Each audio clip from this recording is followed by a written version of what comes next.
the first time I've used this lapel mic, so can everybody hear me? Yeah. Great. Thank you. Thank you all for coming this morning. We're looking at this as an opportunity for you to meet some more board members that maybe you haven't met in the past, and hopefully to clear up some misunderstandings and misinterpretations of the governance plan that has been proposed. We'd also like to discuss why. Why do we need to change anything? But before I get to that, let me just say, in the audience, Kathy Trower is with us, the chair of the trustees. The residence trustees are here, Sarah, Bill, and Howie. And of course, Deb and Justine. Over the last few months, you've heard from Kathy, Justine, Deb, about the proposed governance plan. We thought today it would be good for you to hear from some other board members on their thoughts about the plan that's being proposed. We'll be staying around after this presentation, so if we don't get all your questions answered while we're here, we're going to be around later after this presentation and be happy to interview or talk with all individuals. Let me start by introducing myself, and then I'll ask the others to introduce themselves as well. I'm Dave Brownell. I'm the vice chair of the board. From a business experience standpoint, I spent 20 years with the General Electric Company in various sales and marketing and general management positions. The second half of my career was about 19 years with Tyco International, who was a multinational corporation that was headquartered here in Exeter for quite some time. I worked in marketing, investor relations, general management. I retired from Tyco in 2003 as a senior vice president. For the last 20 years, I've been on the board of directors of the Unitil Corporation. As you know, that's our local gas and utility, electric utility. I serve on the comp committee and the governance committee on that board. But I also volunteer a lot. I've always volunteered a lot. I volunteer for charities and nonprofits throughout the Seacoast and New Hampshire. I chair the major capital campaign for the Daniel Webster Council, the Boy Scouts. I've been a member of the New Hampshire Business and Industry Association Board. I've been on a number of committees with the New Hampshire Junior Achievement. I currently work with the Kremple Center in Portsmouth, who deal with people with traumatic brain injuries. I've been on the United Way of the Greater Seacoast Board for about 10 years, back in the 90s and early 2000s. I chaired that board for 3 years. Over the last 20 years, I've been involved with the University of New Hampshire Foundation. I was the vice chair of that board for 3 years. I was the interim president of the foundation for 18 months, and I'm currently on the Emeriti board. I'm also on the Athletic Advisory Council for UNH. Locally here, I'm very active in my local church, the Stratham Community Church, where I'm chair of the trustees. I'm on the historical committee, publicity committee, and the advisory council for our preschool that we operate. My wife Jerry and I have lived in Stratham for 33 years. We have 2 grown daughters living in the Seacoast and 4 beautiful granddaughters. Why am I a member of this board? I was asked to be on the board, or when I was asked to be on the board, I didn't hesitate to say yes. I believe in Riverwoods Exeter. I believe in the CCRC concept of senior living. I love this place. I've watched it grow for the last 33 years. I watched it when the founders began to talk about it. I watched it in the papers. I came by and watched when they broke ground on the woods. I watched the bridge be built. I watched this place be built. I've met many of you in this room over the years, others as well. I have a number of you in this room that are very personal friends of mine. I joined this board because I believe in what we're doing. I believe in the mission of this organization. Serve more and serve better. In some small way, I want to be on this board to try to help make Riverwoods Exeter even better than it is today. For you, for the people that move in tomorrow, the people that move in 5 years from now, 10 years from now, and beyond. We have a wonderful community here. And I hope, as being a board member, I can somehow help to continue with that community. Sue? Can you hear me okay? Yeah. I'll talk into the mic. My name is Susan Desjardins. I am retired from the United States Air Force, where I served for 36 years. Retired as a 08 or a 2-star Major General. I live here in the area. After 22 moves to come back from the place that you started, because I was born at Exeter Hospital, really says a lot about this community when we had so many choices to live anywhere, and we traveled around the country.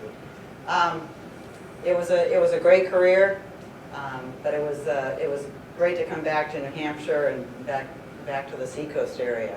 We live right in the neighborhood. I mean, Cullen Way is where we live, my husband and I. What I do after I retired, I wanted to continue to serve. Thought I had more to give, more gas in the tank, and so I joined the American Independence Museum. Was on the board there for a number of years, and we brought them back to life, if you will. They're doing really well now down in downtown Exeter. I'm on the Exeter Health Resources Board, which includes Exeter Hospital and Core Physicians and Rockingham Visiting Nurse Association. I'm on Falcon Foundation, which is a group of individuals, mostly Air Force Academy graduates, where I graduated in 1980, who give scholarships to young men and women who can't quite get into the Air Force Academy the first time around. And we give 75 scholarships a year to send them to military prep school. And then we've got an incredible 85% success rate in them graduating from the Air Force Academy and becoming second lieutenants in the United States Air Force 4 years later. I'm also on a military aviators, retired military aviators, the Dedalians, and we also give scholarships to young men and women who want to fly and help them get their private pilot's license. Service Credit Union is another board that I'm on, and that is a credit union that really caters to veterans and military folks, but it started out at Pease Air Force Base 50 years ago. We're the largest in New Hampshire right now, the Service Credit Union. And other veterans organizations. But I have a lot of friends here too. You've seen me walking my dogs through River Woods, and I've met a lot of great people. Sometimes I know the dog's name, but not the people's name, so I apologize for that, but I figure you're, Lehi's parents, or the coach's mom, or whatever. But again, it's great to be here, and it's great to see so many folks here, so many of you here today. Thank you. Mike? Yes, good morning. My name is Mike Hickey. I live in Newmarket with my wife, Marilyn. I would say that I've been blessed and that Marilyn has been a constant in my life since we met the very first night of our freshman year at UNH back in the fall of 1969. And serendipitously, our Associate Dean of Students at that time was none other than my friend Helen Hamilton. I joined the board of River Woods when asked, and was frankly honored to be asked. This organization has a great reputation. It has a remarkable presence around the state, and frankly, it's got great leadership. I've come to the board with a good deal of background and experience in New Hampshire, in government, and in nonprofit, and in business, and in our university. Since our days at UNH, Marilyn and I have moved 12 times, only about half as many as Sue in her life, and to accommodate our many professional and life changes.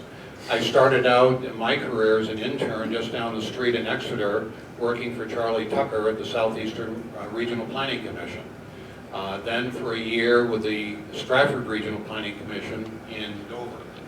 And then for 6 years as Economic Development Director and Regional Planner for the North Country, for the northern 3 counties of Carroll, Grafton, and Coos counties. And then for 3 years as Chamber Director for the Mount Washington Valley Chamber of Commerce in North Conway. and then for 2 years as State Director of Economic Development for the state of New Hampshire, with responsibility for tourism and industrial development. And then I joined my professional career working in telecommunications. I was Government Affairs Director for Bell Atlantic for 3 years in Concord, then a Congressional Fellow on the House Ways and Means Trade Subcommittee in Washington for NYNEX, and then 6 years as a national grassroots lobbyist and advocate for NYNEX and then Bell Atlantic. 7 years back in New Hampshire as state president for Verizon New Hampshire, and then 6 years in Washington as vice president for national security policy for Verizon. And then once I retired and moved back to New Hampshire, several years later I became interim dean of the University of New Hampshire in Manchester for 2 years. Along the way, I've gained great nonprofit and for-profit experience in social services, in government, and in business. I've had the opportunity to contribute and to lead. As a matter of fact, I made a list last night and I've chaired or vice-chaired or co-led 20 different boards, working groups, and task forces during my professional career.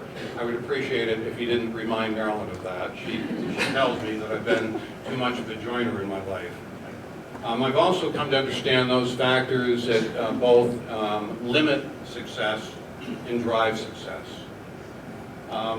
The organizations that I've worked with have been mission-driven. They largely have faced various competitive challenges of one sort or another, and they've adapted through smart investment in calculated expansion and strategic partnerships. And strong leadership and engaged boards have made a huge difference. 2 quick examples of where sound boards have made a difference, at least in my professional life. If you've been to North Conway in the Mount Washington Valley, you know it's not always that easy to get to. It is from the seacoast because you're right up 16. For years, the Mount Washington Valley touted itself as America's premier winter resort. And it rested on its laurels for a generation. And then all of a sudden, ski resorts in Maine, in Vermont, and along the Ski 93 corridor really invested heavily in snowmaking. They built beds at the mountain. They became incredibly smart with respect to marketing and partnerships. And the Mount Washington Valley fell behind. And 2 of the 3 winters that I was there were snowless winters. So it was all my fault that, of course, that the ski business wasn't what it should be. But it was a wake-up call for members, and the leadership of the Valley started investing heavily in snowmaking and in ski equipment and in beds at the mountains. They decided to diversify their economic growth, and in the 40 years since then, they've been a very successful resort. Similar experience that I had with UNH Manchester. UNH Manchester is a college, one of the 6 colleges, I think, of UNH. It's based in Manchester. Very different student profile. Students largely work and have families. And the college was falling behind in enrollments, largely because it wasn't visible in the community and because of the incredible growth of Southern New Hampshire University, which is right in Manchester. So the Board of Trustees, during my tenure there, these weren't all my ideas, but I executed. We actually designed and moved the campus to a much more prominent location. We designed pathway programs with the community colleges as a way of getting 2-year students into our 4-year school. We really ramped up our social media and marketing work and really began to turn things around. And enrollments today, with 3 new academic programs and so on, have really been on the rise. So I'll stop there, except to say that my view is that change, and we're here to talk about governance, for the sake of change, is not necessarily a smart thing to do. But change, when you factor in the competitive forces that I think surround us, it's not only what's here today, but what you envision a short time out. It's smart to get the right talent at the table, and I believe that among our board members and certainly among our staff leadership, we've got great talent at the table, that we need to be smart about how we not just configure ourselves, but manage ourselves going forward. and I look forward to this discussion about governance. It's not for me just about structure, it's who's at the table, what talent there is there, and right-minded people listening to their customers, in this case the residents of Riverwoods, I think can do some really good things. So I'll stop there. Ken? Thanks, Dave. Good morning. Can you all hear me? Yes. Great. My name's Dan Chartrand. I know a lot of you. We've been neighbors pretty much since I started my bookstore in 1991. I think ground was already broken at that point, or was about to be broken, so I really feel like Water Street Bookstore and Riverwoods Exeter have kind of had a very a similar arc in terms of how long we've been around. Briefly, who I am. After serving a 10-year apprenticeship in bookselling and publishing in both St. Paul, Minnesota, and Boston and Cambridge, Mass., I came up to Exeter, New Hampshire in the spring of 1991 to open Water Street Bookstore, Inc. That was the best thing that I ever decided to do, to come to this town. The mission of Water Street Bookstore remains to build a vibrant and diverse community around the written word, full stop. That's what we do. Together with the bookselling staff, we accomplish this mission by expertly weaving together the bookstore's patrons with the work of authors that are renowned locally, nationally, and internationally. So we too have a three-legged stool. It's the booksellers, the patrons, the authors. In addition to operating the bookstore for the past 28 years, I have had the opportunity to passionately and joyously serve this beautiful town of Exeter that we all love so much. I've done that by being a volunteer on nonprofits and also serving in town government, both as a volunteer and an elected official. My board memberships include past service with the Squamscott Community Commons, the First Unitarian Universalist Society of Exeter, where I served as a trustee, and of course my service for the past year and a half on this board of trustees here at Riverwoods Exeter.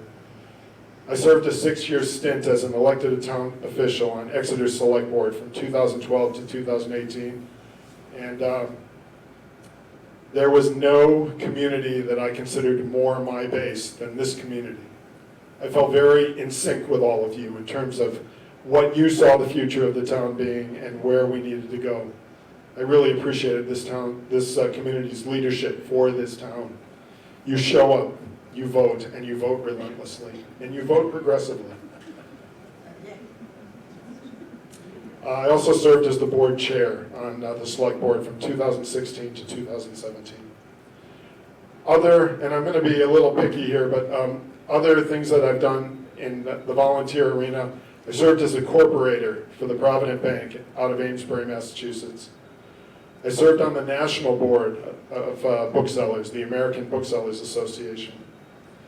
I'm currently serving as a community relations board member for Seacoast Media Group, the folks that do the Exeter Newsletter, the Hampton Union, the Portsmouth Herald, and also Seacoast Online. And finally, this past April, I was elected as the vice chair of the Rockingham County Democratic Committee of the New Hampshire Democratic Party. I want you to remember those four, because I'm going to weave my service in those organizations into what I'm going to talk about later this morning. They're all organizations that have been under pressure or experienced great change. And I think the experience I've had on with those four organizations apply to this moment for this organization. Thanks, Dave. Thank you. So this morning, we want to discuss with you why the board is considering changes to the current governance plan. And you'll hear from each of these board members regarding specific reasoning on certain pieces of that. And why we believe that that change is for the betterment of Riverwoods Exeter. But to get started, I think it's important for us to go back and review how we got to this point. And I'm going to go way back. The Woods was organized by the founders to provide a safe, secure, and vibrant senior care community. It was established as a 501c3, not-for-profit charitable corporation. Once the Woods was up and functioning, it was obvious two things. One, the senior market was asking for more communities. And also, a standalone Woods was probably not going to be sustainable over the long term. So the original board thought about that, looked at the atmosphere and the environment around them, and many communities at the time did not look around, and those communities are no longer around, or they're struggling. And the board decided to build the Ridge. It was planned, it was implemented, and it was a great success. It also demonstrated that our CCRC type of community was valued by the senior population, both the residents and the people that wanted to become the residents. That led to the construction of the boulders. It was another great success. Each of these changes strengthened the financial stability of Riverwoods Exeter. It also helped us meet our 501c3 mission, which is to serve more and to serve better. During the early 2000s and into the 2010 or 12 timeframe, it was obvious to the board and management at that time that the CCRC market was changing rapidly, and the competitive landscape was accelerating. The Riverwoods board began to look at ways to protect Riverwoods Exeter, both from a financial standpoint and from a marketing standpoint. The board and management decided, and after a lot of analysis and study, to establish the group. Why? Two main reasons. One, so that the Exeter board could focus on the strategic and long and short-term plans of the current CCRC, while the group focused on what was going on in the environment, what did they need to do to protect and to grow the financial assets of Riverwoods Exeter. It also needed to look at what did we need to do to continue to meet our 501c3 mission. So the group was established. Over the course of the next several years, we added Birch Hill to the system, and Riverwoods Durham is now moving in as we speak with a very successful, I think ahead of schedule, opening. These communities help us to spread the overhead for operating these businesses across 3 communities instead of only 1 community. We now get to the current situation. For the last 12 to 14 months, a task force made up of board members from Exeter, the group, and Birch Hill, that's the chair and the vice chair of each of those boards, plus a resident from Exeter, Jack Dunn originally, Sarah now, and a resident from Birch Hill. That task force was looking at and analyzing what's the governance structure for us today, what's the governance structure for our communities, and what should it look like in the future.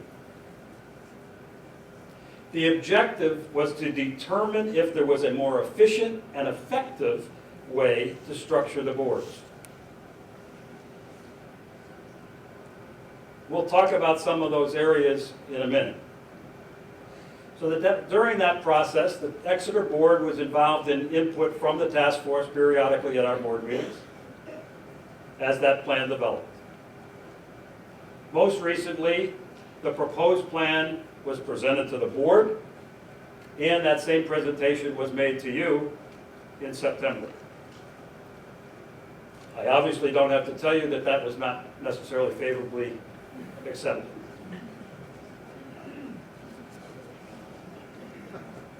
We listened to your concerns. We listened to your concerns. We listened to your feedback. And in October, the Riverwoods board decided to not vote on that proposed plan next week. That's when it was planned to be voted on. we determined that we were going to listen to more feedback from you. And we were going to make more discussion within the board to determine what would the final plan be. So we postponed the vote until the first quarter of 2020. So to clarify, as we stand here today, there is no plan in place. We have a proposed plan which we are talking about amongst the board, and we're listening to you to give us your feedback.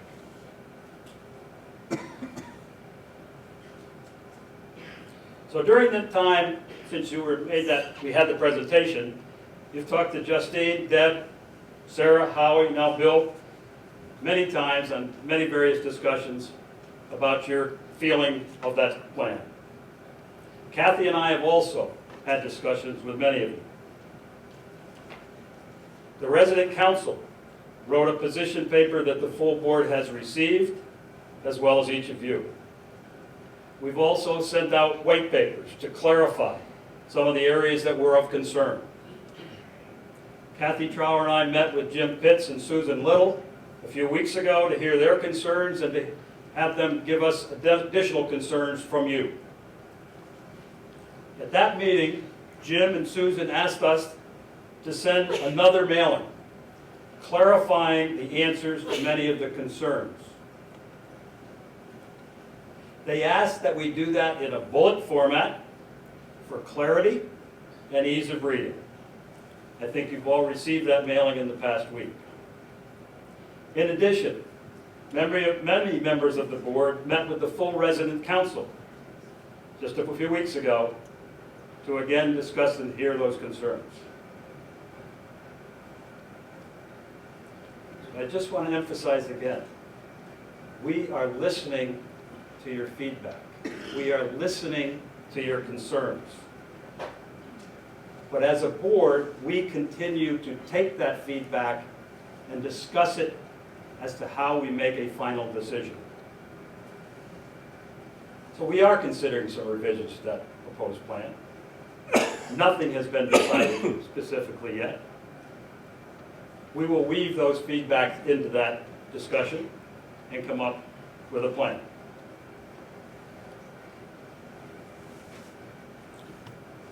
Your resident council also requested that the resident trustees provide a resident trustee responsibilities and expectations document.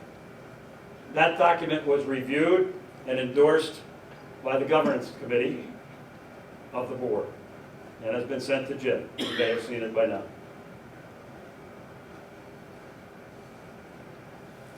So as I mentioned, we are considering everything you've said. One thing that you've asked to explain better, however, is why. Why a unitary board? Why a system? Why is it important to even keep thinking about the long term all the time? So here we are today to offer some more thoughts from the board perspective. And I want to say that I've read every one of your letters and emails that either were sent directly to me or were forwarded to me. I appreciate your concern and I appreciate your love for Exeter. I understand that and I agree with you. This place is wonderful and we want to keep it that way. There are, however, some misunderstandings and misinterpretations that are obvious when I read some of those letters and emails. And I think it's important that we clarify that before we move to the rest of the meeting. First of all, Riverwoods Exeter, Riverwoods Durham, and Birch Hill are totally separate and distinct 501c3 organizations, not-for-profit charitable corporations. They are legally separated from each other. There is and will be no commingling of assets between the communities. There is no change to the available asset calculation.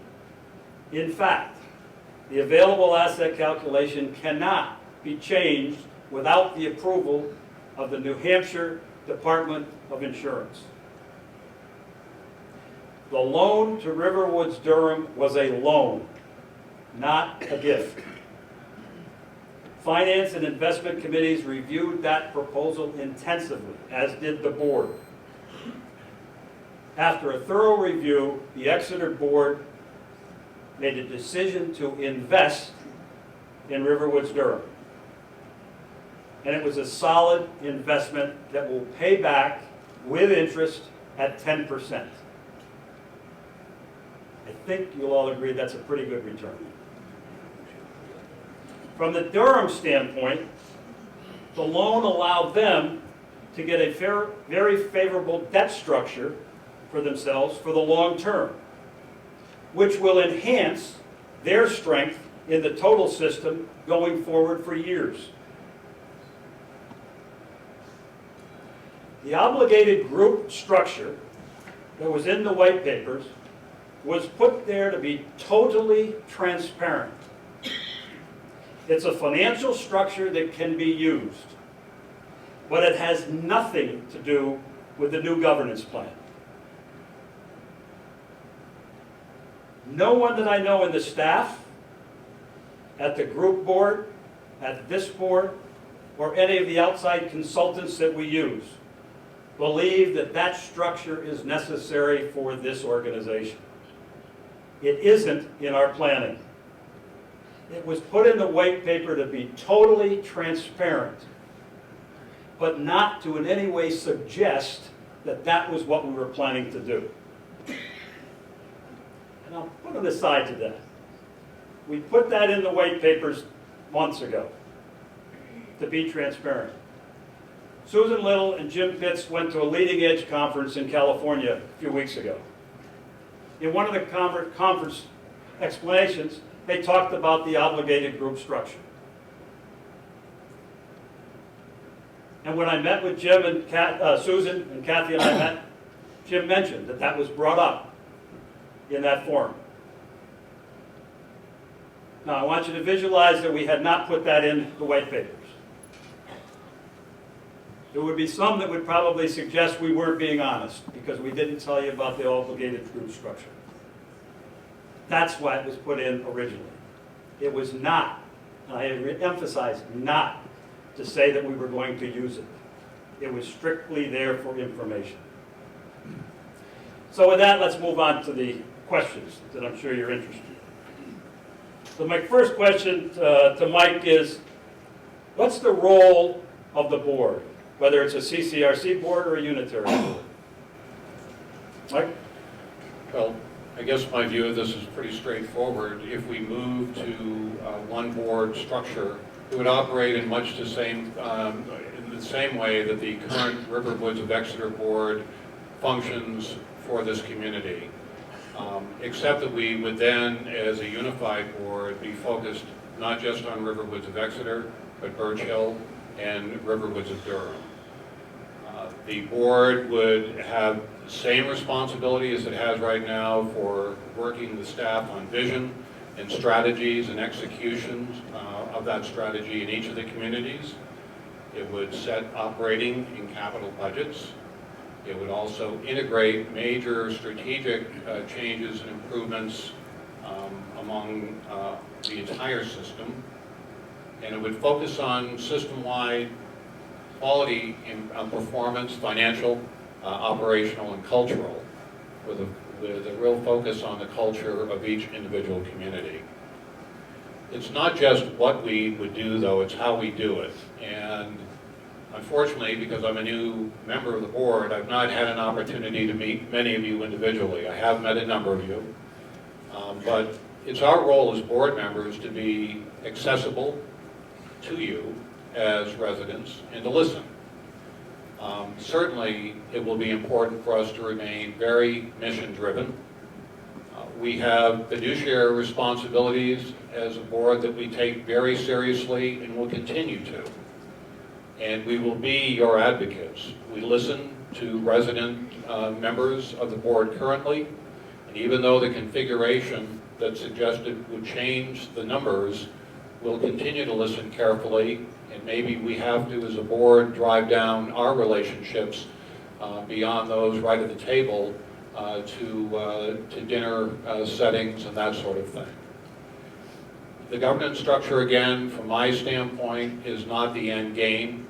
It's, I think, an important part of where we should be going as an organization, and we'll give a lot of thought to what that end product should look like. But I think it's the talent, the individuals, and the commitment of those at the table that will make all the difference in terms of our delivering good service to you. And I'll stop there. Thank you, Mike. The next question would be, why is the new governance plan important? Sue? Thank you, Dave. There's a number of reasons why a new governance plan is important, and I'll just go through a couple of them. First of all, leadership. As you know, Riverwoods is a leader in the market, and it's probably the reason that a number of you, many of you, chose to live here, because we do lead the market.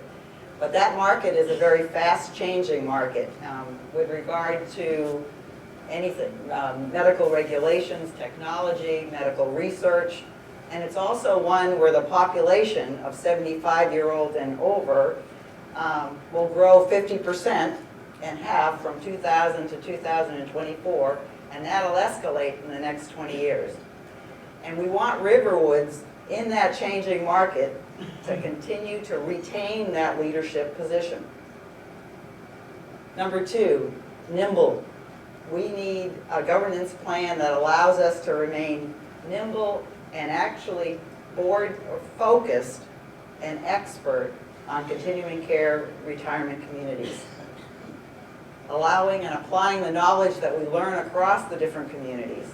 Our current structure right now is a hindrance because we're not using the board members' time as well as we possibly could. We're not learning across the system. In a practical way, a third reason is that we have less board members that we need to recruit. And so we can be even more selective in the board members that we do recruit, people who believe in the mission, see the vision, and understand that we want to be a leader in providing a superior option to the growing number of seniors that are seeking what we have here, which is community and peace of mind. Finally, we need a governance plan that allows and facilitates and fosters collaboration. As you all know, when you bring organizations together, you need a structure, a framework, a way to manage it, that glue that holds that group together. In the military, we called it unit cohesion. So we're all pulling in the same rope, the same direction, and that's why it's important to have a good and a new governance plan. Thanks, Sue. Next question, why do we need to change? Dan? Thanks, Dave. How you all doing? Everyone still with us? Yeah. Good. Why do we need to change? Well, first of all, and of course, obviously, this world is changing around us, and we can't stand still. The changes just keep coming faster and faster. So that's the first reason. The second reason is our challenge is to find the right structure and the right opportunities that help us keep our promises to you, meeting and exceeding our nonprofit obligations, and safeguarding our assets by maximizing operating efficiencies. We think a unitary board can make that happen more easily. We have been an organization that has always been ahead of the curve, finally. Changing when we are on the crest of the wave, when we are at the peak of our success, instead of when we are after that success, down in the trough. That mindset has been the very thing that has kept this organization moving forward from success to success to success. We don't wait for things to be bad to look at how we can change to be better. We do it at the peak of our success. And right now, we are at the peak of our success as an organization. Look at what's happened with Durham. It was sold out before it was built. So, to summarize all of these, I think what you really want to, what I see is the overriding reason for the unitary board. And it's played out in those other organizations I told you about that I volunteered for that have been in very difficult markets or difficult industries. You know, the banking industry, the media industry, the book selling industry. We've been under siege all our lives. The things that have happened in the organizations that have served within those industries is they've gotten very focused in their leadership. They've actually shrunk down the leadership group for two reasons. As Sue said, it allows you to get the best people to work on the issues that your organization is facing. But the second reason is more important, I think.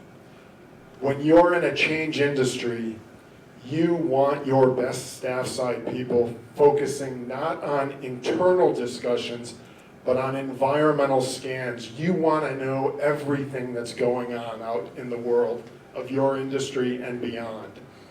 And if you're taking up your staff's time with fairly endless internal discussions, they can't do that important environmental scanning. That is really, I can't emphasize this enough, that's the most important thing your staff side people can do. So you want to, while you're in a change environment, you want to limit the amount of time you spend discussing things internally so that the staff side folks can go and really be on top of what's happening out there. Harvesting the best ideas, rejecting the worst ideas that they see out there, and moving forward to more success before you're down in the trough. So that's really, I think, the reason why we need to change now while we're at the peak of our success. Thank you. Thanks, Dan. The next question would be, why is a CCRC board better than a standalone board? Mike? Well, a lot of this has already been said, but currently staff and consultants and board members are associated with three different sets of meetings for the three organizations, Riverwoods Exeter, Birch Hill, and Durham. That's not the most effective use of our time, and frankly, when I'm not at a particular meeting to hear challenges, for instance, in Durham, even though it's just getting started, or Birch Hill, I'm not learning as a board member about how I can apply those lessons learned to Riverwoods and the overall organization. So there is a duplication of effort. You know, when you have three different board structures, I think coming together in a unitary board will help that. Sue mentioned, she didn't use the word agility, but I do think it's important for your board of directors to be just as agile as possible in terms of being able to make smart decisions that protect your assets and to, at the same time, make sure that our core values as Riverwoods Exeter are not lost, that we focus on the mission that's been in place and the values that you care about and we care about, and a unitary board, in my view, will be able to apply that to these other two properties that are now an important part of the organization. So those are just a couple of thoughts for you. It's the core mission, it's our core values that really are the centerpiece, I think, of what the board's work involves month after month, and that will continue. And I'll stop there. Thanks, Mike. Another question is, why is a system better than a standalone? Sue? And a number of these things have already been said before.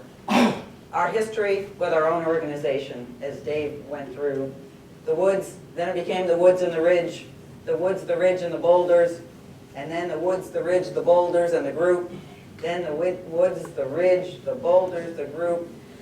Birch Hill was added, then Durham. But most importantly, all along the way, the mission continued. We continued to execute the mission. We continued to improve the financial stability and continue to serve more residents while maintaining their Riverwoods brand, which is also important. We talked about economies of scale already. Just to give you a local example, Wentworth Douglas and Mass General are in the process, and I've learned this by being on the Exeter Health Resources Board, are in the process, have been for 3 years, Wentworth Douglas and Mass General, of an affiliation. Within the first 3 years, they're saved over $4.5 million in just logistics costs and things like economies of scale, buying power, and that same thing can happen here. We have already saved money with the affiliations that we have with Birch Hill as far as insurance for our employees. Probably an important one that we don't think about too often that makes this is career progression for our employees and our staff here at Riverwoods. A system versus a standalone allows and offers that opportunity to grow our staff, whether it be career-wise, education-wise, but it also allows us to attract and retain, more importantly, employees that are loyal to our brand and committed to the mission. You know, the bottom line is at the end of the day, almost anything we do, whether it's in life, relationships, the team, the military, business, industry, we're better together. Thank you. Thanks, Sue. I'd just follow up with something that Sue said with some specifics. Our utility purchasing power for electric and gas. We brought the Birch Hill electric and gas numbers with the Exeter numbers and negotiated new prices. We're saving $92,000 a year for Exeter on our gas and electric bills. We put IT together. I thought we'd get that. We put that together. By putting that together, we've saved somewhere around $300,000. And if we tried to do that same staff on a basis just for Exeter, and if we outsource that to an outside company, it would be over $800,000. But just as importantly, health insurance. We provide health insurance for our employees, so does Birch Hill. We took them together, went to the insurance companies, and we're saving $100,000 a year for Exeter, because of what we were able to do by marrying the two together and negotiating those prices. So there is, and that's just getting started. So there are opportunities within the system to save Exeter money in the cost of operating this community. Our last question before we open it up for you is, Dan, what's your opinion of Exeter, Riverwoods Exeter in this community? It's really high. It's really high. When I moved here in 1991 to open the bookstore, I kind of had this, well, I had a dream. To become a part of a really vital community. And I had moved around a little bit for the 10 years before that. And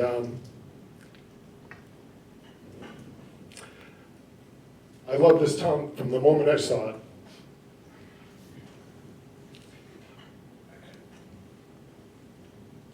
And I was a little disappointed as those early years went on,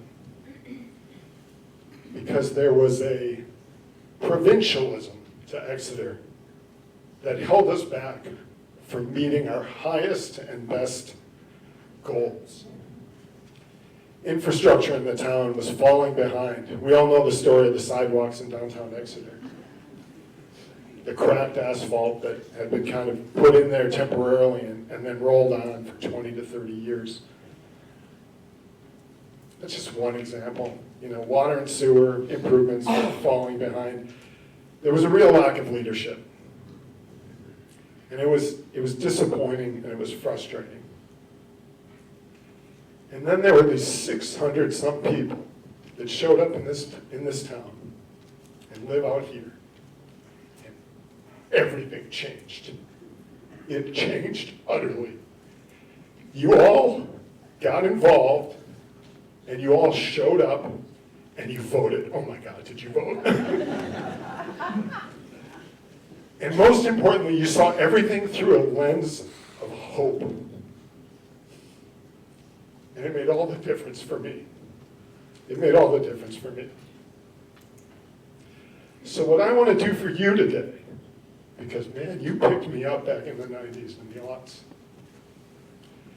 What I want to do for you today is try to shift the focus on this board change from a lens of fear, which I think has been predominant, back to that lens of hope that you all brought here with you. And the lens of hope is, I've heard from some of you that, you want to be in charge of your governance. You don't want to be sidelined. And I don't think you understand what we're really asking of you with this change. What we're really asking of you is to step forward and teach other communities in this system that same lens of hope that you all are such masters at. We don't want to push you to the side. We want to turn you loose. We want you to teach Durham how you did this so that they can have the same impact in their town. We want you to teach the folks at Birch Hill how you did this so that they can have that impact.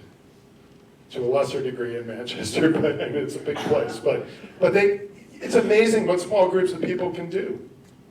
Doesn't matter what the size of the place they're in.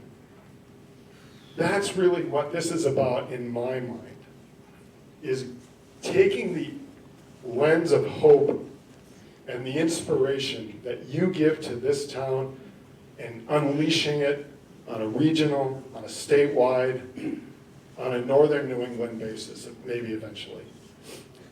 You all have so much to teach us. And this is a call for you to take that teaching to a higher level and to a greater group of people. So that lens of hope, man, you did it for me. I hope you can do it for others. Thank you. Thanks, Dan. So, I don't imagine anybody has any questions for us, but I would open it up for questions.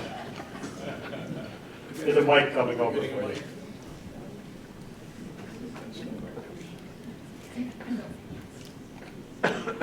I sense something that feels to me as contradictory. My name is Linda Tober. I've lived here at the Boulders for 5 years. You emphatically told us that we are 3 independent organizations: Riverwoods Exeter, Birch Hill, and Riverwoods Durham. And then, as your very articulate presentations went on, I heard that by combining insurance, we get better prices. We are 3 properties as part of an organization. We're better together. We would be stronger with one board. And my mind can't separate the fact that you're telling us that we're all independent when we're commingling all of these subjects. And I don't understand how we can be perceived as independent under those circumstances. And if more board member recruitment would otherwise be necessary, wouldn't that expand opportunities for more diversity and more innovation? A couple of things. On the part about being separate, my point on that was that by establishing the group and legally having Exeter, Durham, and Birch Hill separate, the assets of this organization remain in Riverwoods Exeter. Same with each of the others. So we are protecting ourselves by being in that legally structured manner. Now the flip side is what I mentioned with the insurance. All that was saying is we have X number of employees in Exeter, we have X number of employees in Birch Hill. At the group level, they went to the insurance companies and say, hey, we have this now group of employees. Can we get a better price? And it's saving us $100,000 a year for Exeter. It is also saving Birch Hill. So I don't want to commingle the side. What I was trying to impress upon you in the beginning, because it's come out in some of these letters, that you feel as though we're somehow going to take the assets of Exeter and commingle them into all the other groups. We're not going to do that.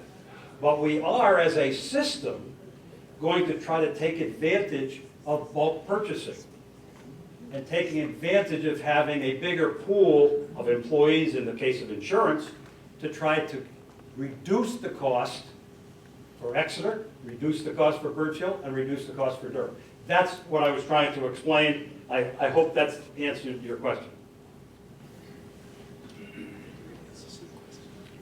Good morning, Board. My name is John Bacon. I would like to show you what your board has done. And I have a partner here who will stand up.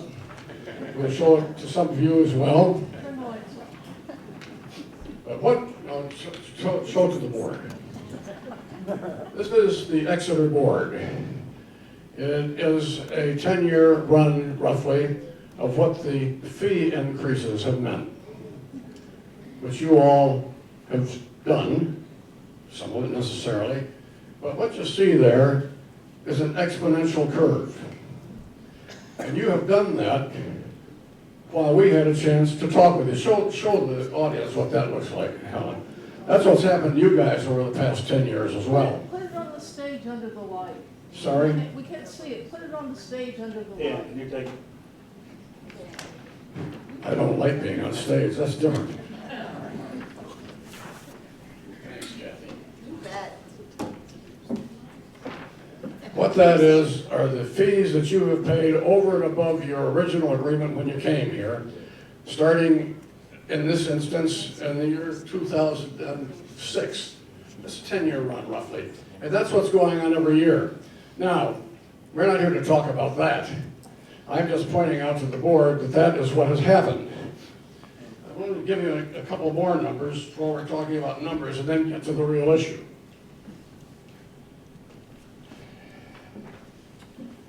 Riverwoods Exeter has delivered $15 million, and you have done this. This is your choice. You've delivered $15 million to the group. And we have an annual service fee, by the way, of $1 million a year to save you $100,000, Mr. Brownell. Not challenging you, but it's costing us $1 million for that. We have advanced on an investment, $12 million to Durham, and we all know that you had to have an investment. You could not make the grant because you had loan covenants that made it impossible. So we have done a loan, and it's a forever loan until it's paid, and I guess I'm hearing you say that it's going to be paid, but that's $12 million that's come from here. You, the board, have also purchased $2 million of land out here around us. And I don't know what you're doing with it. It's sitting there, and I guess we're getting a little rent, but it's $2 million that came from here. Now, I'm really not here to talk about money, except for this, that the cash cow for the system, the only money in this system comes from Riverwoods, Exeter. That's where the money's coming from. And if you all could tell us how you're going to get, Durham's not going to have it for a while. They owe us $12 million. It was already ours. So we are the cash cow. Now here is my hope, and we've talked about hope. We have always hoped that we would have a board and representatives who would talk to you about who we are and what we care about. It hasn't been terribly successful, honestly. You've gone ahead and made these decisions, and to the best of my knowledge, with the exception of a few resident council members, you've made these disbursements of funds. My hope is that this change that you're talking about will not proceed, that in fact you will come to know us better and listen to us. We do not want to run this place. The inmates of the organization do not want to run the institution, believe me. That's not the purpose. But we would like to be heard. And we do think that cash is an important thing here. We don't know how your single unit is going to get any more cash for this system, except coming to Exeter to get the cash, and we're going to have less to say about it than we do right now. And I've tried to point out what's happened when we can have you close at hand. But please stay close to us. Don't go away. Don't merge yourself into a single institution. Come and listen to this group. There's lots of knowledge out here. And for heaven's sake, let the system support itself. Thank you very much.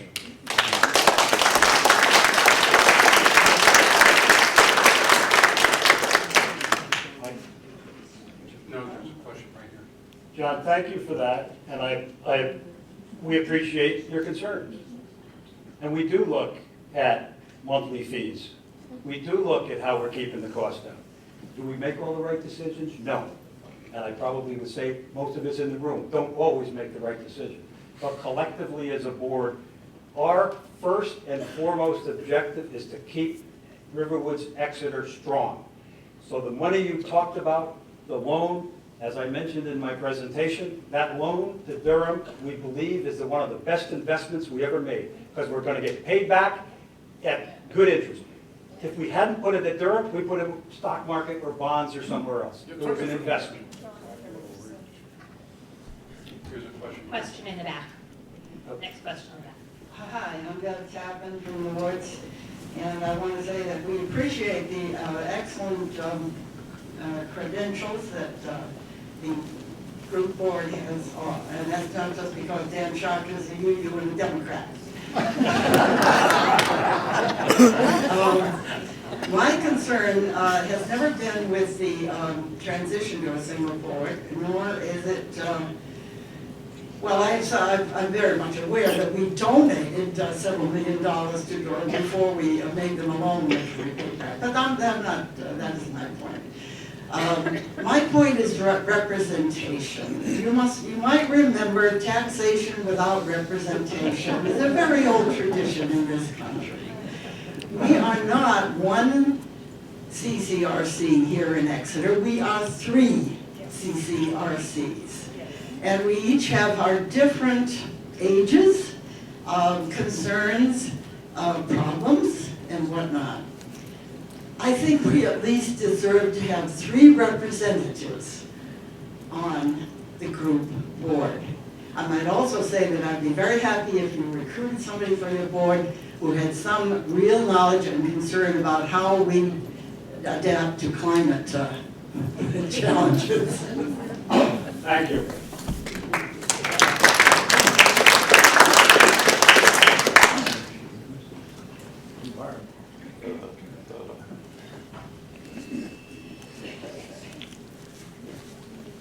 Hi, I'm Milt Lowenstein. I live at the Ridge. It seems to me in hearing the presentations that there is some confusion between the group and Riverwoods Exeter itself. The group has some savings, has some costs, as John put out. Whether that's a good idea or not, we really don't know. Each of us residents has a contract with Riverwoods Exeter, which undertakes to give us 90% of our deposit back. We can move to assisted living or skilled nursing with no increase in the regular fee. And it's Riverwoods Exeter that stands behind that. Riverwoods Exeter now, but for the money that was transferred to the group, would have an investment account of $100 million. The Exeter, Riverwoods Exeter has been very successful, and there's no question about its ability to meet its obligations to the residents. We have a number of friends that live in Brooksby Village, 45 minutes from here.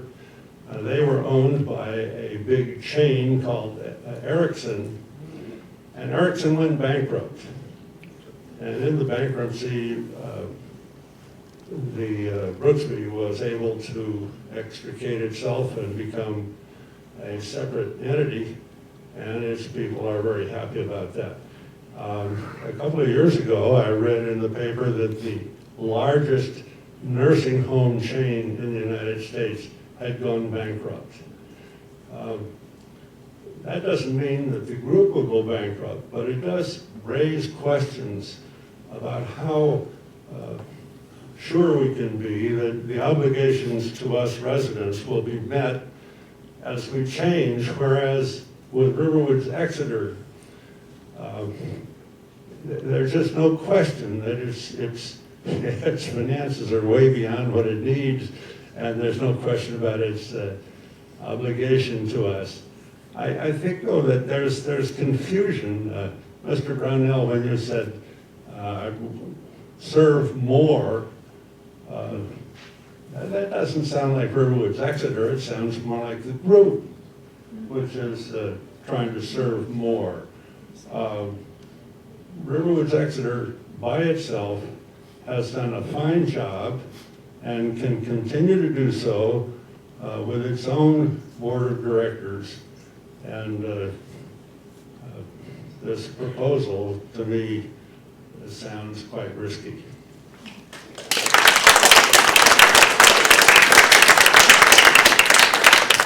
Thank you, Bill. My only comment to that question or statement is I will reemphasize again that the assets of Riverwoods Exeter remain the assets of Riverwoods Exeter. So that I will emphasize again, there is no commingling of assets. So that the assets that are here for you today, the objective of whether it's a unitary board or a Riverwoods board, the objective is to make this organization stronger every day. To support the promise that we've made to you, all of us collectively as board members and our prior board members and future board members. You have a contract with Riverwoods Exeter, and we absolutely have that on the top of our list to provide this community the resources, keep those resources strong, to be able to continue to provide you what you have today, and in fact, make it better. The second part, a 501c3 not-for-profit corporation, which we are and have been since the woods broke ground.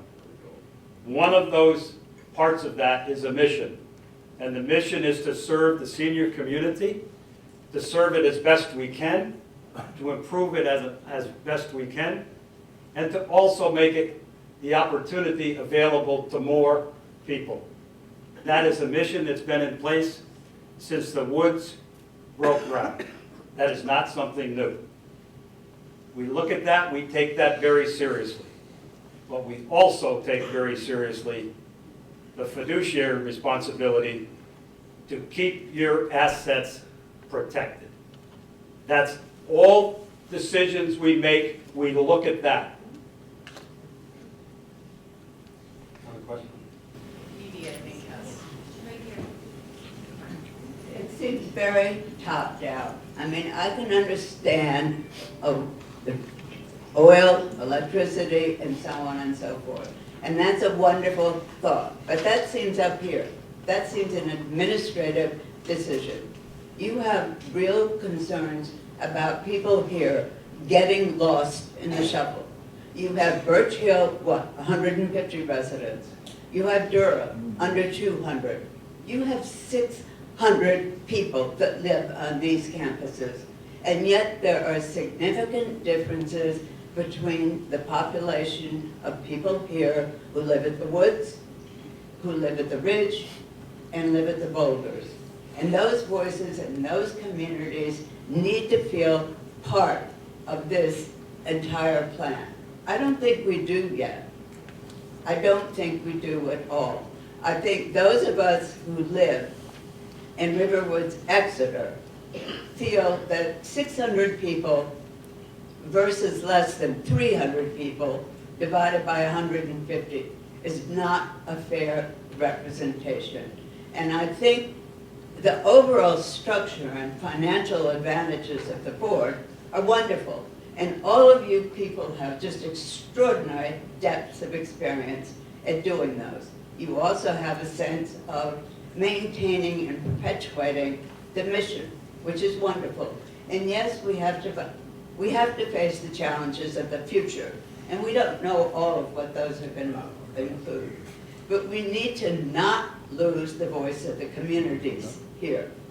And I think if you propose that Riverwoods Exeter has the same voice of a population that is 150 and a very different community than this community is, you're going to feel the residents are not going to feel that they have a voice. If we have just one member, we're not going to have a reasonable voice.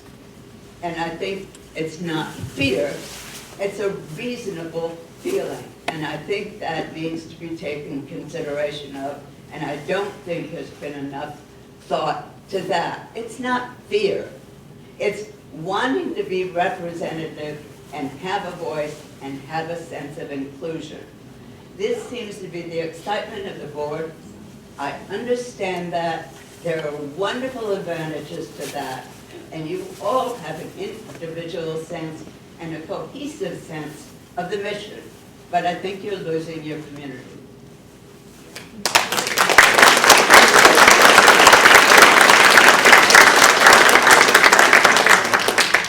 Just a comment. I appreciate your comments, and I feel very strongly that we're on the same wavelength. I'm sorry. Can you hear me? Okay now? Go and run right back.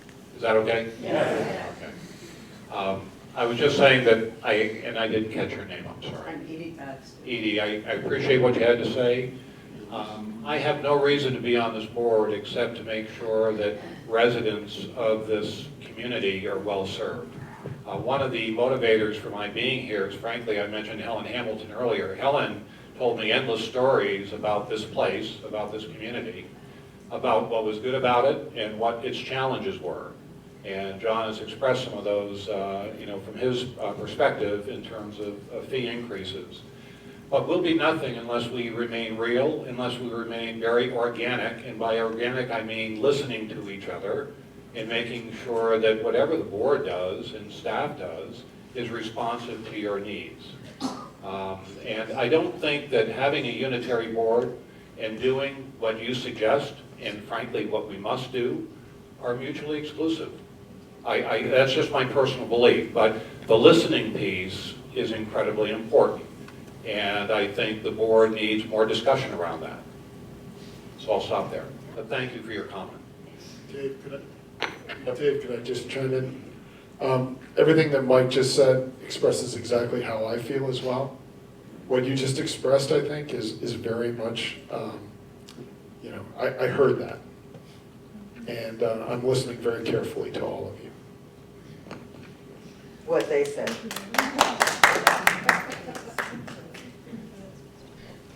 Mr. Brownell, when you talked about all that money you saved us on utilities, boy, you really caught my attention. But then I noticed you're doing that without the new governance plan. You can do that now.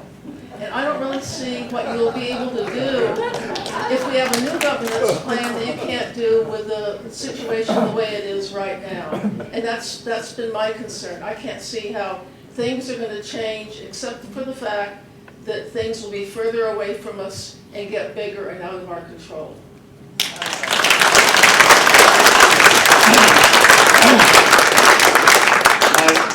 My comment on the savings was when Sue was talking about why are we a system versus a standalone.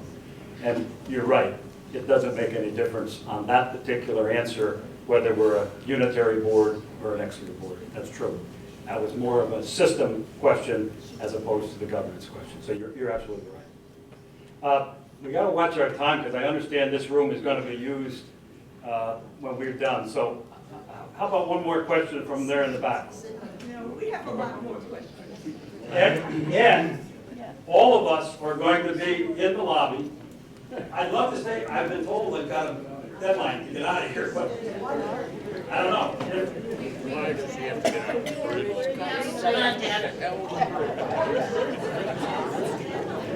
I'm sorry, we have bridge at 1:30 and we have to flip the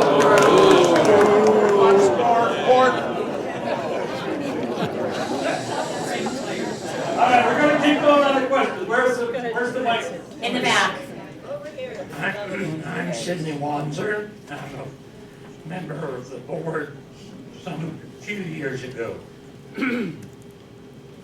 So you might say I'm biased. But I would like to know, where are all of the people in this room who are satisfied with what you are proposing? I think I'm standing up to say that I feel you're doing a good job. Everything that you have said collectively is reassuring to me. And I have had previous misgivings about giving up our authority here at Riverwoods Exeter to some extent. But I have become convinced that what you are proposing is indeed good for us, and it's good for the system. I hate to see you hear nothing but negative comments. I think there is a silent majority here that is very happy with the way you have done things. And Mr. Brownell, I think when you said that the board has made mistakes, that you aren't immune to making mistakes, I think you've made very few. And I'm perfectly happy with what you're doing right now. Thank you.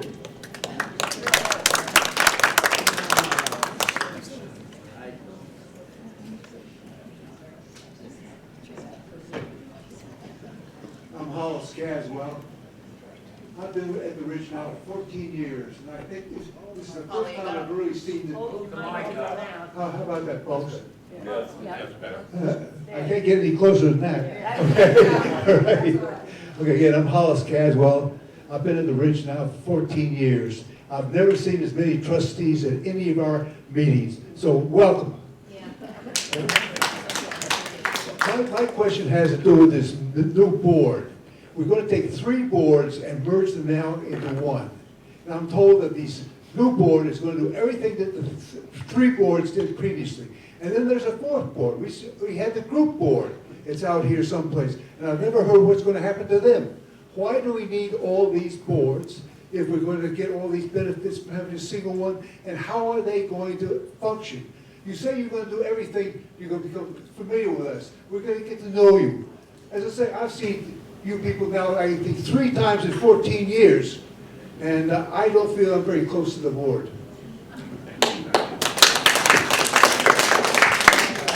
I think as Mike made a comment, one of the proposals one of the parts of the proposal also is in fact what you just said, and we all agree, and that is being more visible, if you will, trying to get more places where we interact with you.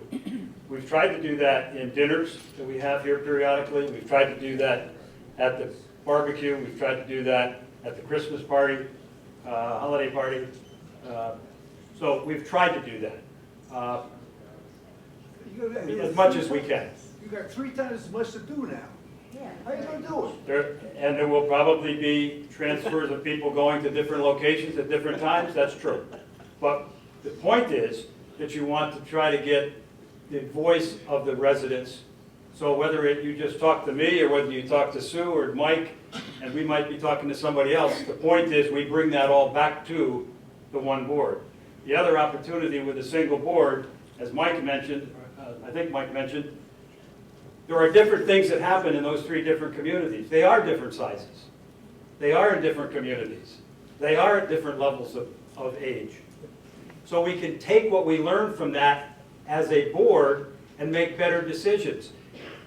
If something happens in Durham and the Durham board makes a decision on that, we may or may not hear about that.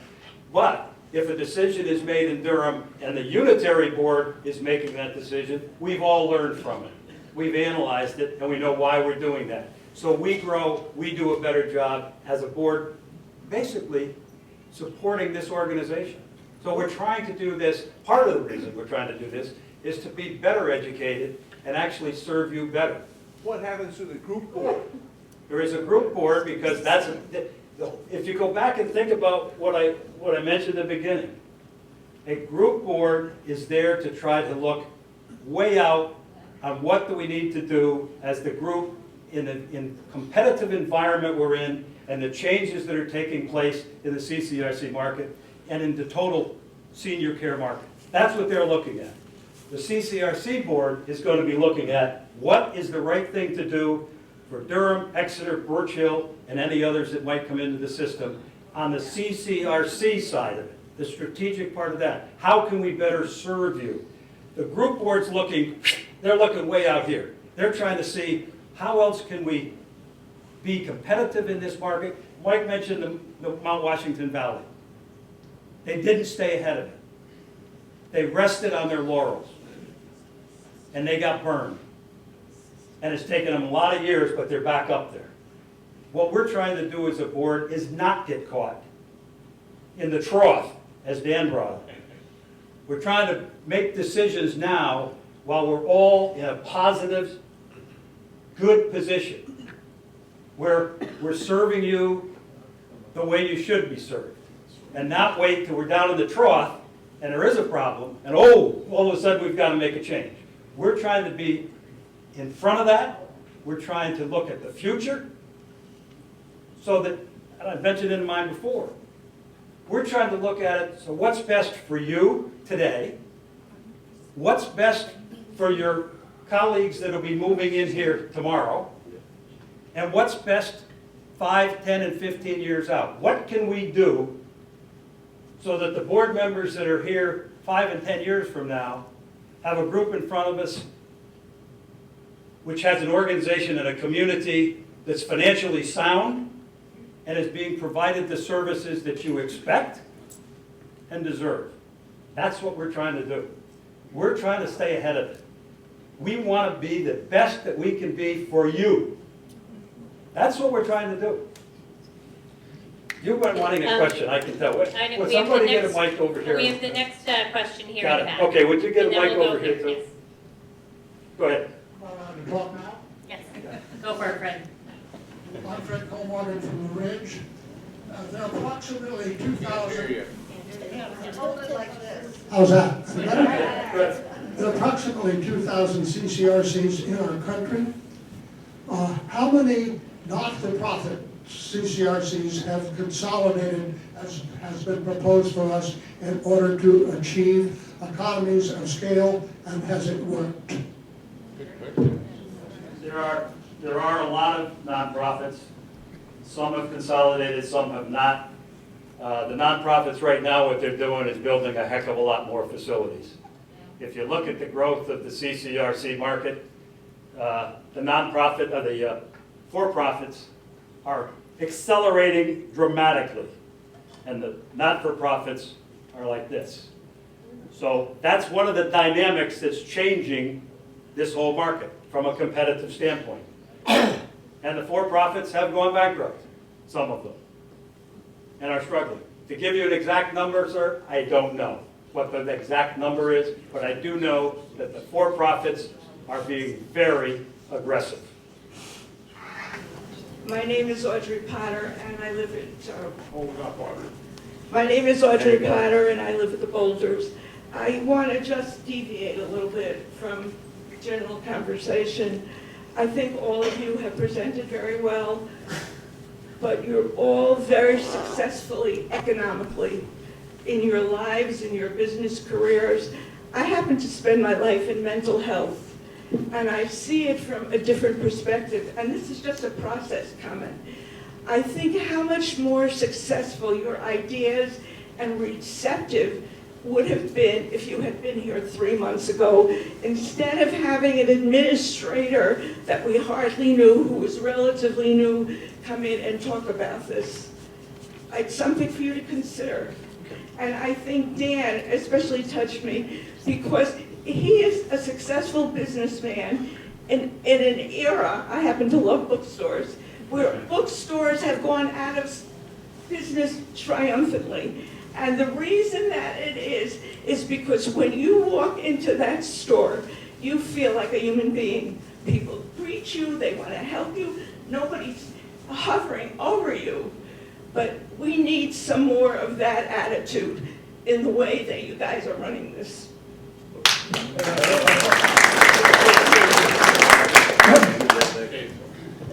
Mike? You know, I must have received 15 letters from residents from all three properties. And the 2 points that kept coming through to me was the loss of a voice. We're not being listened to, we're not being heard. The unitary board will distance us even further. The other point that was raised repeatedly was the financial piece. And John, you spoke a little bit to that, but making sure that your assets are safe, are safeguarded, are safely taken care of. And I think we view that as our primary responsibility. But the conversation piece is more complex because it involves, you know, a couple hundred people here in this room. And frankly, the board and staff need to figure out how we can be more effective in staying close to you, regardless of the governance structure. I know that Deb sees many of you at her property every day. I don't have that opportunity. I've not availed myself of opportunities to come up here, and I need to be more accessible in that way. So the conversations between board members and residents needs to improve. We need to find a way of doing that. I understand that completely. You know, and that will be a priority for me as a board member. I had a conversation before the meeting started, about a half an hour before the meeting started. I learned a couple of things, new things that I just not heard before. I've already socialized a couple of those items with other members of the board prior to the meeting. So I know I've got a lot to learn as a more new board member, and I will make myself available to find ways, crafting ways, institutionalizing ways to make sure those conversations happen. Okay. I would just echo the comments. It's so important for us, and you can tell from our, you know, what we talked about in the beginning, to do a good job for you. We really want to do a good job for you. And when I got all the letters too, because I read them all, I was really excited because I thought that, you know, people got their Christmas cards out early, and I got a bunch of Christmas cards. You got a Christmas card on. Yeah, was it great? I thought the same thing. But I read them all too, and it was very, very clear, you know, what the concerns were. Enough to, you know, these are the kinds of things that, I remember, you know, people used to ask, what keeps you up at night? And then, of course, there was, I remember when General Mattis was asked that question, our former Secretary of Defense, you know, what keeps you up at night? And he said, nothing keeps me up at night. I keep others up at night. But my point is that this is the kind of thing that, you know, keeps me up at night. I mean, it does concern me. It concerns us all, I think. We've all got this, you know, again, we want to do a good job for you. And you know, I've learned a lot. I've learned a lot from listening to you, and it's clear we've got to do a better job. First of all, thank you for your kind words. That is my success. My success is community. It's not financial. I just watched It's a Wonderful Life last weekend. So I really do feel lucky. I do feel like George Bailey. Yeah. Hello bandstand, hello Old Town Hall. That is the way I feel, and that is my richness in my life. Financially, I've sacrificed a lot of remuneration financially so that I have remuneration in terms of community. So that's very important to me. Thank you for recognizing it. I want to point out one thing. Sue and I came on the board together in the summer of 2018. Mike just came on the board in think it was the winter or spring of 2019. So you have 3 board members who have fairly limited experience. We are just learning. And this meeting today is a huge leap forward for all 3 of us in learning. One of the things that's happened that Kathy and Dave and other more senior board members have done is they've gone out and they have really worked hard to recruit a higher level of board member. And a lot of that is just really good elbow grease. But some of that is knowing that at some point in the future they weren't going to require as many board members, so they could be a little pickier and get a better quality board member. Don't dismiss how important that is. Having to recruit, somewhere north of 30 outside board members for 3 different CCRCs in the state of New Hampshire, where everyone is maxed out with nonprofit commitments because the state government won't fund itself correctly, so nonprofits have to run the state. That's a really tall order in this state. Everyone's really maxed out. Quality people serving on boards are just not as readily available in the state of New Hampshire. It's a reality of how our state runs. So this idea of doing a unitary board and really getting a high level of board member, it's a really key idea, and I think it's counterintuitive, I'll give you that, but I think you're actually going to get a better board resident interaction experience with a better quality board member, not having to recruit as many. And I offer the 3 of us as an example. Hi.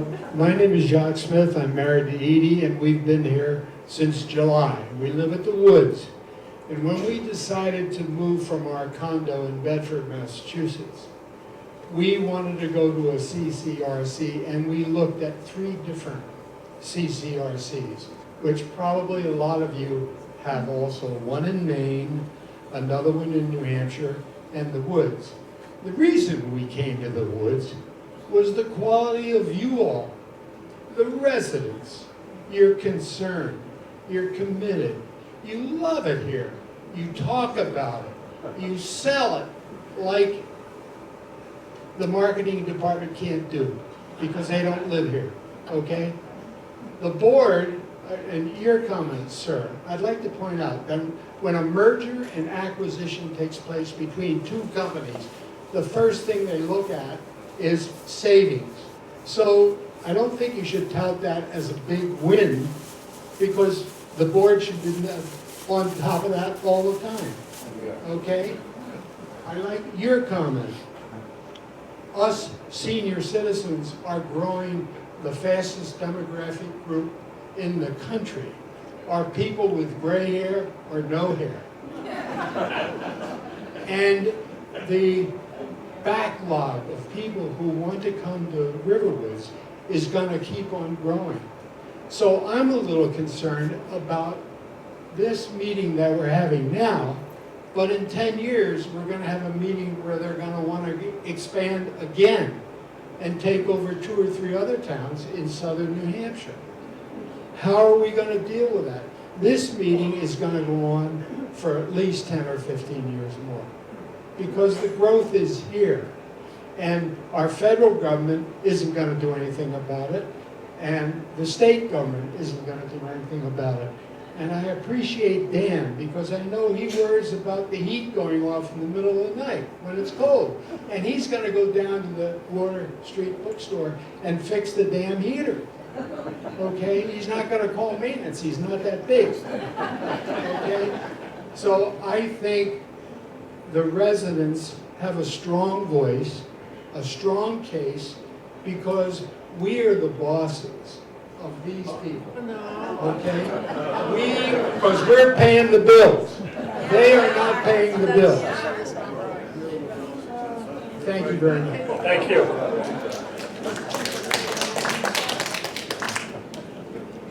Okay, I got one more, and I'm going to have to close it, otherwise I think I'm going to get thrown off the stage. But we got one more question out there? Yes, I'm Ed Dunn. I'm at the Boulders. I've been here for almost 8 years. I appreciate all that's been said. I think the board does a wonderful job, and we all appreciate your volunteer efforts, every one of us. But I would like to point out my objections to the unitary board, which I've expressed before. They include not only our minority representation, despite being the majority of residents in the unitary organization by a significant margin. But also I'm disturbed by a clause in the white paper that has not been addressed. A clause which states that despite the protection of our assets, when in the determination of the unitary board that additional funding is needed for any purpose, it can be assumed. And should such obligation be assumed, it would be clear to me that only one of the three communities has the assets to back up such an obligation. As long as that comment and that stipulation remains, it appears to me that our assets are truly not protected. And I would appreciate your addressing that.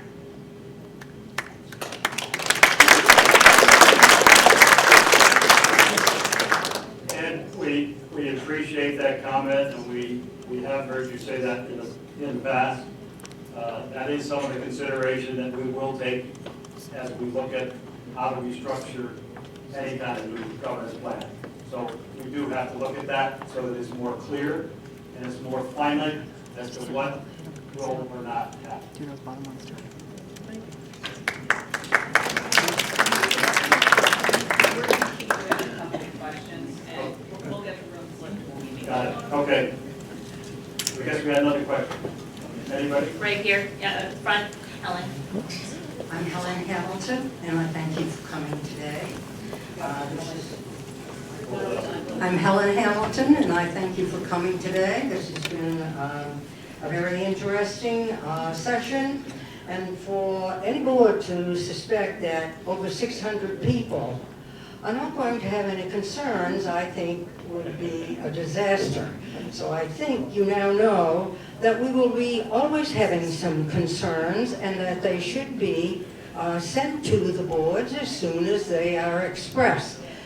Now, I don't see people here being angry today. I just see them being here expressing things that we haven't done for a long time. The other time was when we were way back in 2014 or 13, when we had 33 some residents who were very concerned about something, and we really didn't get anywhere, even though we were talking to the board. Now, I agree with Ed Dunn. I was going to say the same thing. He did it better than me, so I second what he just said. Available assets. We have available assets here, and that's where the assets to the board comes from, Riverwoods at Exeter, and we are concerned about that. Then obligated financial structure is written in the white paper. Now, I kind of have a feeling that is there for some purpose. When something happens, we are obligated, and many of the residents here fear that, and probably for a good purpose, because we have given over $15 million has been taken out of here. And then the money that we're going to get back with a 10% interest. We're not going to hold our breath, but we certainly hope that it does come back. This is the first time today I have ever heard that the board will be advocates for the residents. We were told about 3 or 4 years ago, nobody is an advocate for the residents. So that's why we're here today. Hope you will have another meeting like this, not 3 years from now, but maybe 6 months or a year. And I do believe that most people here like it here. But we have some concerns. And we're not, I think we're a lot of smart people here. And I think we can express our concerns, and I'm thankful that you will listen. Thank you.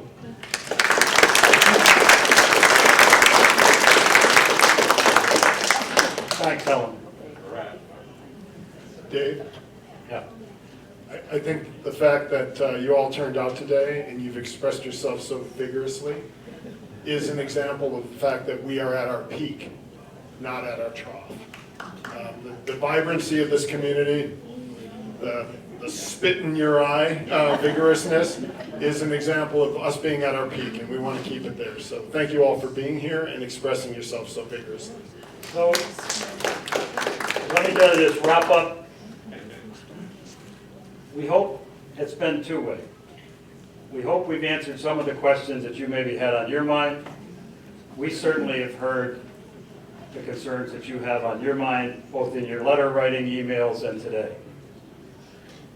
I want to assure you again, and this has been said a number of times, this board believes in our heart, in our legal responsibility, to keep the promise that we made to all of you when you signed your contract for a safe, secure, and vibrant community.